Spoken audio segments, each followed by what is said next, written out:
የመንግስት አካላት ፖለቲከኞች በዚህ ጊዜ ስልጣን ወንበርም በትርም በእጃችሁ ያለ ይድምጽ እኔ በሐሳቤ ውስጥ አስቤ ለራሴ ፍላጎት የምጠቀመው ምንም አይነት ሐሳብ አይደለም አደባባይ ላይ የወጣ የእያንዳንዱ ወገኖቻችን ድምጽ ነው ከሰሜን እስከ ደቡብ ከምስራቅ እስከ ምዕራብ ብንጓዝ የምናገኘው የምንጠይቀው ግን ደግሞ እየሰማን ትኩረት ልንሰጠው ያልወደድነው የህዝብ ድምጽ ነው መንግስት ለታሪክህ ለተሰጠህ ኃላፊነት ለያዝከው ወንበር ሀገርን እንደሚመራ አካል የሚመጥን ተግባር ውሰድና ሀገር እንድታድን ህዝብን እንድታድን በድጋሚ ጥሪ እናቀርባለን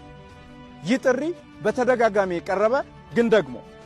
ሀገር የምትባለው ፕሮጀክት ሀገር የምትባለው አንድ እናታችን ከማንንም ስለምትበልጥብን በሀገር ጉዳይ ከማንንም ጋር ለመደራደር የሚሆን ብቁ የሞራል ስሌት ኖሮን ስለማያቅ ስለ ኢትዮጵያ ስንል ሀገር እንዳትፈርስ ትውልድ እንዲቀጥል ካስፈለገ ቆም ብላችሁ ማሰብ የሚገባችሁ ሰዓት አሁን ነው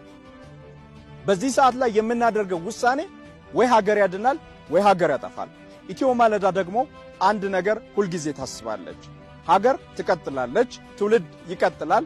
በወንድማማችነት የምንሰራው ብዙ ነው በፍቅር የምንሻገረው እንዲሁ ያማረ ነው በመጨረሻም እንዲህ ብዬ ልመርቃችሁ ክፉ ከሆነ የዋለውን አያሳድርብን ያደረውን አያሰንብትብን የሰነበተውን አያንግስብን የነገሰውን ዘላለም አያድርግብን ደግሞ በጎ ከሆነ የዋለውን አሳድሮ ያደረውን አሰንብቶ የሰነበተውን አንግሶ የነገሰውን ዘላለም ያድርግልን